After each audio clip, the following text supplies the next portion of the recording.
जय हिंद। स्वागत है आप सभी का अनस्टॉपेबल जीएस क्लासेस में।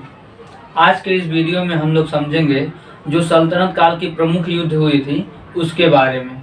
सल्तनत काल का नींव कैसे पड़ा और किस प्रकार से सल्तनत काल का अंत हो गया और मुगल वंश की स्थापना हो गई, इन सारी बातों को हम लोग आज समझेंगे। तो वीडियो में आप लोग अंत तक बने रहिएगा। और एक मोटिवेशन आपके लिए कि कई जीत बाकी है, कई हार बाकी है। कई जीत बाकी है, कई हार बाकी है, अभी तो जिंदगी की सार बाकी है। कई जीत बाकी है, कई हार बाकी है, अभी तो जिंदगी की सार बाकी है। चले थे नई मंजिल को पाने के लिए, चले हैं नई मंजिल को पाने के लिए। ये तो अभी एक पन्ना था, ये तो अभी एक पन्ना था, अभी तो पूरी किताब बाकी है।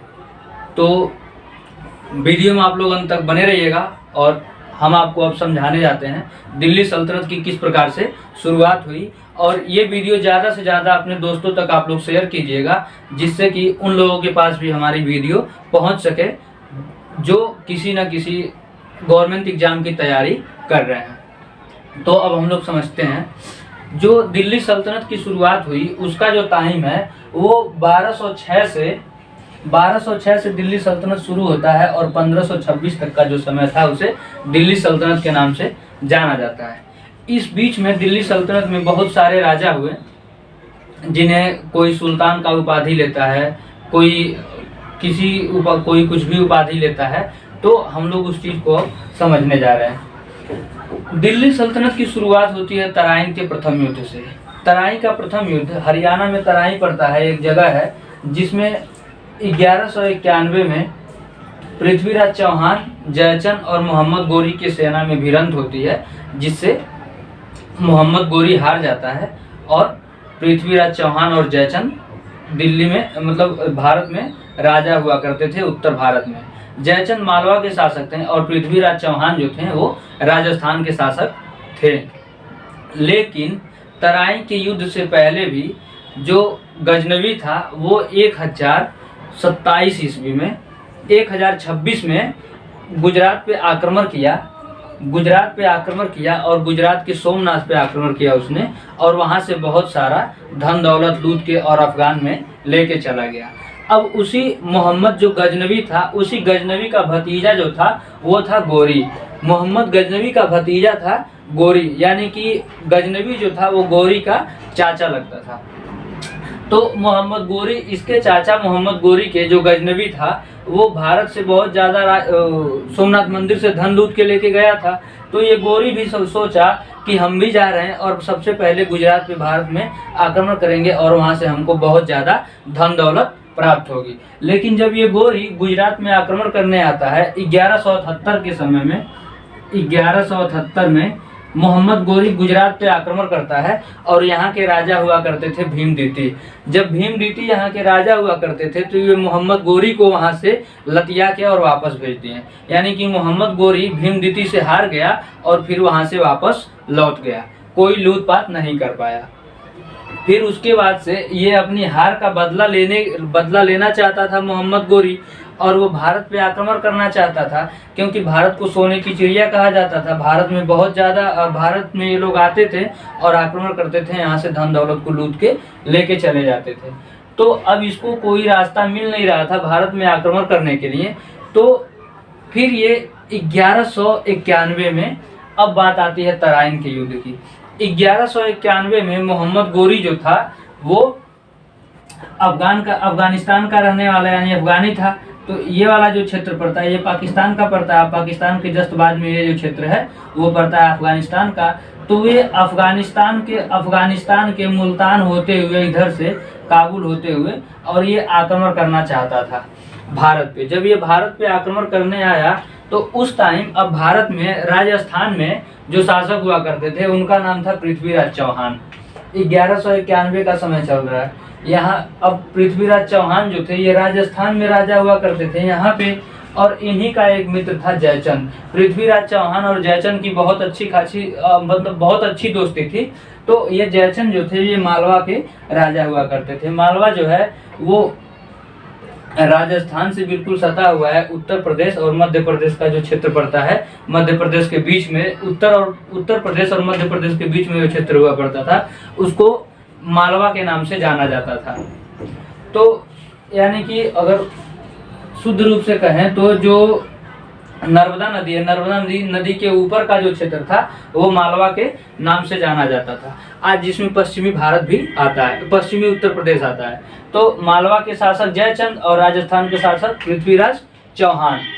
जब ये मोहम्मद गोरी 1191 में आता है तो ये दोनों लोग आपस में बहुत अच्छी इनकी दोस्ती थी। तो ये पृथ्वीराज चौहान और मालवा के शासक जयचंद दोनों मिलके तराइन, यानी ये हरियाणा का जो क्षेत्र पड़ता है इसी में पड़ता है तराइन। तो तराइन में क्या हुआ, ये पृथ्वीराज चौहान, जयचंद और मोहम्मद गोरी की सेनाओं के बीच में युद्ध हुआ जिसमें मोहम्मद गोरी फिर से हार गया और फिर वो मोहम्मद गोरी वापस लौट गया अपने अफगानिस्तान में। फिर उसके बाद क्या हुआ कि अब ये जो जयचंद थे इन्हीं की बेटी का नाम था संयोगिता। जयचंद के बेटी का नाम था संयोगिता और ये संयोगिता जो थी ये पृथ्वीराज चौहान से फंस गई थी। पृथ्वीराज चौहान राजस्थान के राजा थे। तो इनमें तो कोई योग्यता की कमी थी नहीं, कोई भी लड़की इनके प्रति आकर्षित होगी, किसी राजा के प्रति कोई भी लड़की आकर्षित होती है तो संयोगिता भी पृथ्वीराज चौहान के प्रति आकर्षित हुई और उनसे उनके प्रेम प्रसंग में पड़ गई। जब ये बात पता चला जयचंद को तो जयचंद बहुत ज़्यादा गुस्सा हुआ और उसके बाद से इन दोनों की जो दोस्ती थी पृथ्वीराज चौहान और जयचंद की, इसमें हो गई दुश्मनी। जब हो गई तो जयचंद ने क्या किया, अपनी बेटी संयोगिता का शादी करने के लिए एक स्वयंवर बैठाया। जब वो स्वयंवर बैठाए तो उसमें पृथ्वीराज चौहान को ये इन्होंने आमंत्रित नहीं किया। जयचंद पृथ्वीराज चौहान को अपने स्वयंवर में आमंत्रित नहीं किए। जब स्वयंवर में आमंत्रित नहीं किए तो जो संयोगिता थी वो पृथ्वीराज चौहान को एक चिट्ठी लिख देती है कि फला दिन को हमारे लिए शादी का स्वयंवर बैठाया जा रहा है और उसमें आपको आमंत्रित नहीं किया गया है, मैं आपके साथ शादी करना चाहती हूँ। तो पृथ्वीराज चौहान स्वयंवर वाले दिन क्या करते हैं, और जयचंद, हद तो तब हो गई कि जयचंद स्वयंवर जो बैठाया हुआ था उसके गेट पे जो दरवान लगाते हैं, अभी जिसको हम लोग वॉचमैन कहते हैं, उस पे क्या किया उसने, पृथ्वीराज चौहान का मूर्ति बना के, पुतला बना के और वहाँ पे गेट पे रख दिया। अब पृथ्वीराज चौहान आए स्वयंवर वाले दिन और संयोगिता जो थी वो बिल्कुल तैयार होके बैठी हुई थी कि राजा, स्वयंवर में क्या होता है कि प्रत्येक राज्य को राजा के बुलाया जाता है। हर एक राज्य के राजा अपना सज धज के आते हैं और उस स्वयंवर में बैठते हैं। लड़की को जो राजा पसंद होता है, यानी जो लड़का पसंद होता है, उसके गले में माला डालती है और उसी से शादी उसकी हो जाती है। तो इसमें संयोगिता जो थी वो किसी भी राजा के गले में माला नहीं डाली, जिससे उसका शादी नहीं हुआ और तुरंत पृथ्वीराज चौहान आते हैं और संयोगिता को मंडप से उठा के लेके चले जाते हैं। जब मंडप से संयोगिता को लेके चले जाते हैं पृथ्वीराज चौहान, तो जयचंद को और ज़्यादा गुस्सा आता है और जयचंद इस अपने बेइज्जती का बदला लेने के लिए मोहम्मद गोरी को दे देता है न्योता कि तुम भारत में आओ और पृथ्वीराज चौहान को हरा दो। वो हमारी बेटी के साथ भगा के शादी कर लिया है, हमारे साथ विश्वासघात किया है। और मोहम्मद गोरी जो था वो भारत पे बिल्कुल तकतकी लगा के बैठा हुआ था कि हमको किसी प्रकार से भारत में घुसने के लिए मौका मिले। अब मौका जो खोज रहा था आदमी, उसको क्या मिला, उसको तो बुलावा मिल गया।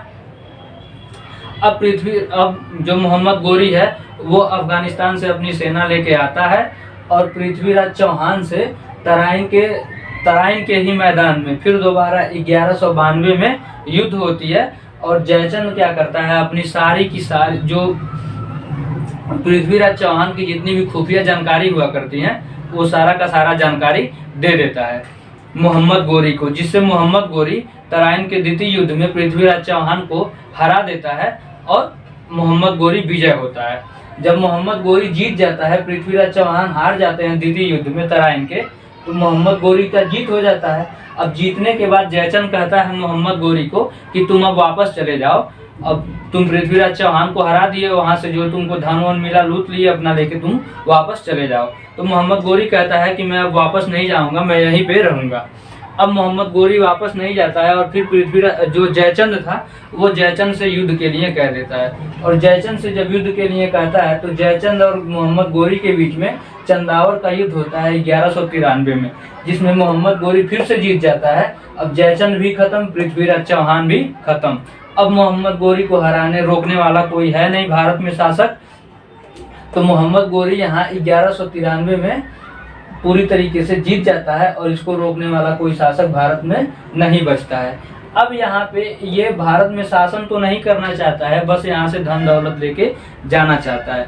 तो मोहम्मद गोरी जो था ये कुछ समय तक भारत में ही रुक गया और लूटपाट यहाँ पे करता रहा। इसी बीच में मोहम्मद गोरी की जो बेटी थी, मोहम्मद गोरी की बेटी ये फंस जाती है मोहम्मद गोरी के गुलाम से।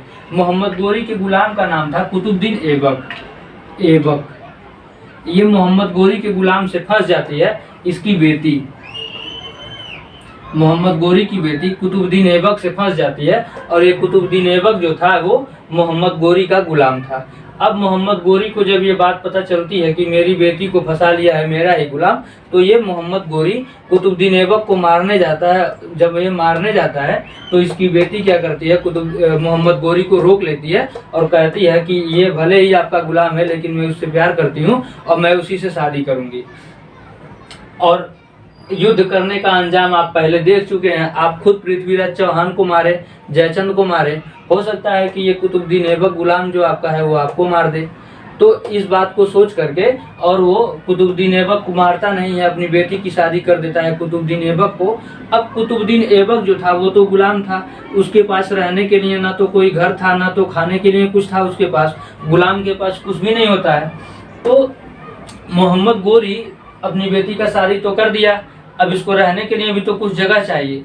तो ये क्या करता है, भारत में जो क्षेत्र जीता हुआ था मोहम्मद गोरी वो सारा का सारा क्षेत्र दे देता है। भारत का ये वाला क्षेत्र मोहम्मद गोरी जीत लिया था, ये वाला क्षेत्र, अब ये क्षेत्र दे देता है किसको, कुतुबुद्दीन ऐबक को, कि तुम जाओ भारत में, हम इतना क्षेत्र दिए हुए हैं और वहाँ का तुमको हम सूबेदार बना के भेज देते हैं और वहीं पे तुम रहना।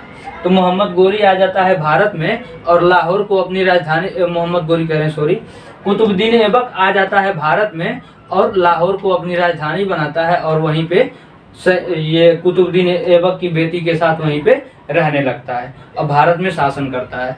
अब ये जो कुतुबुद्दीन ऐबक था इसके भी 4 गुलाम थे। अब भारत चूंकि बहुत बड़ा सा राज्य था तो अलग अलग जगह पे शासन करने के लिए कुछ अपना अधिकारी भेजता था, जिसमें से क्या हुआ कि कुतुबुद्दीन ऐबक के 3 गुलाम हुआ करते थे। 3 गुलाम में तीनों का मैं आपको नाम बता रहा हूँ। एक का नाम था इल्तुतमिश,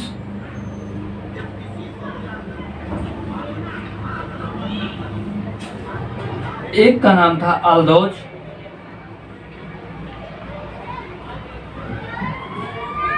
और तीसरे का नाम था कुबाचा। अब ये लाहौर में रह रहा था, लाहौर की अपनी राजधानी बनाया हुआ था। लेकिन 1206 में क्या हुआ, 1206 में इस कुतुबुद्दीन ऐबक की मृत्यु हो जाती है। 1206 में कुतुबुद्दीन ऐबक की मृत्यु हो जाती है। ये पोलो गेम खेल रहा था जिसको चौगान कहते हैं, घोड़े पे बैठ के खेला जाता है। तो जब ये पोलो खेल रहा था कुतुबुद्दीन ऐबक 1206 में, तो घोड़ा से गिर के इसकी मृत्यु हो जाती है और इसी का गुलाम, कुतुबुद्दीन ऐबक का गुलाम जो था वो इल्तुतमिश था, अल्दौज था और कुबाचा था। अब ये जो इल्तुतमिश जो था ये भी ऐबक की बेटी को फंसा लिया था, इल्तुतमिश भी ऐबक की बेटी को फंसा लिया था। अब क्या हुआ कि जब ये 1206 में मर गया तो इल्तुतमिश जो शासक हुआ करता था ये बदायूं का शासक हुआ करता था। बदायूं दिल्ली से करीब 200 किलोमीटर दूर है, तो वहाँ का शासक हुआ करता था इल्तुतमिश।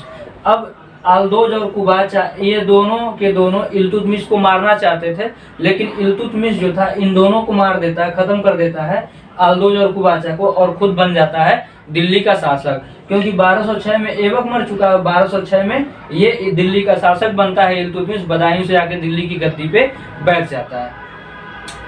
तो लाहौर से राजधानी को ट्रांसफर करता है दिल्ली में इल्तुतमिश, और जो कुतुबुद्दीन ऐबक था ये गुलाम वंश का संस्थापक हुआ करते थे, लेकिन इनकी राजधानी लाहौर हुआ करती थी, दिल्ली तो थी नहीं। और हम लोग दिल्ली सल्तनत बना रहे हैं तो दिल्ली राजधानी होना चाहिए। अब दिल्ली राजधानी बनाया कौन? इल्तुतमिश। इल्तुतमिश दिल्ली को राजधानी बनाया और ये कहलाया दिल्ली सल्तनत का वास्तविक संस्थापक। तो दिल्ली सल्तनत का वास्तविक संस्थापक कौन कहलाया? इल्तुतमिश। इल्तुतमिश गद्दी पे कब बैठ रहा है? तो 1206 में। गुलाम वंश की स्थापना कब हो रही है? तो 1206 में। वास्तविक रूप से गुलाम वंश की स्थापना जो हो रही है वो 1206 में हो रही है। अब इस प्रकार से दिल्ली सल्तनत तो बन गया, 1206 से दिल्ली सल्तनत शुरू हो गया। अब इल्तुतमिश के बाद से गुलाम वंश शासक कर रहा है। गुलाम वंश के बाद से तुगलक वंश करेगा, तुगलक वंश, खिलजी वंश, सैयद वंश, फिर आखिरी में आएगा लोदी वंश। अब हम लोग समझते हैं कि लोदी वंश में जब ये दिल्ली सल्तनत का आखिरी टाइम चल रहा था 1526 का, तो इब्राहिम लोदी उस टाइम दिल्ली का राजा हुआ करता था। इब्राहिम लोदी। अब इब्राहिम लोदी जो था दिल्ली का राजा हुआ करता था और उसी टाइम भारत पे आक्रमण करने, अफगान का एक आक्रमण था बाबर दिल्ली पे आक्रमण करता है और इब्राहिम लोदी को वो पानीपत की प्रथम युद्ध में 1526 में पानीपत की युद्ध होती है। इब्राहिम लोदी को पानीपत के युद्ध में ही युद्ध स्थल पे गला काट के हत्या कर देता है और वहीं से शुरू कर देता है मुगल वंश का। बाबर आता है और मुगल वंश का शुरुआत कर देता है। लेकिन अभी भारत में कुछ और शासक बचे हुए थे जो बाबर को परेशान करते थे। तो खानवा की युद्ध होती है और राणा सांगा राजस्थान के शासक हुआ करते थे, राजपूत। इनको हराता है 1527 में। चंदेरी का युद्ध होता है 1528 में, जिसमें मेदिनी राय को हराता है। और मेदिनी राय, फिर उसके बाद से घाघरा का युद्ध होता है जिसमें अफगान के जो सेना थी वो और बाबर के बीच में युद्ध होता है। इसमें फिर बाबर विजय होता है और इस प्रकार से बाबर अपने जीवन काल में भारत में 4 युद्ध लड़ता है लगातार, 1526, 1527, 1528 और 1529। और इन चारों युद्धों में बाबर की विजय होती है, जिससे मुगल वंश का नींव पड़ जाता है भारत में, यानी कि मुगल वंश की स्थापना हो जाती है भारत में। अब इसमें प्रश्न किस प्रकार से बनता है? प्रश्न ऐसे बनता है कि दिल्ली सल्तनत की शुरुआत कब हुई? तो 1206 में दिल्ली सल्तनत की शुरुआत हुई। वह कौन से निर्णायक युद्ध थी जिसके बाद से भारत में दिल्ली सल्तनत की शुरुआत हुई? तो तराइन का युद्ध था। तराइन के युद्ध के बाद से भारत में दिल्ली सल्तनत की शुरुआत हो जाती है। फिर प्रश्न बनता है कि दिल्ली सल्तनत का वास्तविक संस्थापक कौन है? तो इल्तुतमिश है दिल्ली सल्तनत का वास्तविक संस्थापक। और दिल्ली सल्तनत का संस्थापक कौन है? तो कुतुबुद्दीन ऐबक है दिल्ली सल्तनत का संस्थापक। अब जब हम आपको कुतुबुद्दीन ऐबक और इल्तुतमिश इन सब के बारे में बताएंगे तो उन लोगों ने क्या क्या किया था उसके बारे में हम आपको वहां पे समझाएंगे। फिर एक प्रश्न और बनता है कि सल्तनत काल का कौन सा राजा था जिसका युद्ध स्थल पे सर काट के हत्या कर दिया गया? तो वो था इब्राहिम लोदी। इब्राहिम लोदी की हत्या दिल्ली सल्तनत काल में उसका सर काट के कर दिया गया था।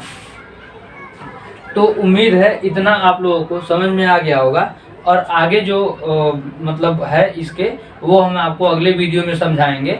और वहाँ भी हम लोग एक एक शासक को देखेंगे, जैसे कुतुबुद्दीन ऐबक हो गया, इल्तुतमिश हो गया, अलाउद्दीन खिलजी हो गया, गयासुद्दीन तुगलक हो गया, बलबन हो गया। इन सब के बारे में हम लोग एक एक टॉपिक एक एक दिन में कवर करते हुए आगे बढ़ेंगे। तो अब हम मिलते हैं अगले वीडियो में आप लोगों से। तब तक आप लोग चैनल को ज़्यादा से ज़्यादा शेयर कीजिए, लाइक कीजिए और सब्सक्राइब कीजिए। जय हिंद।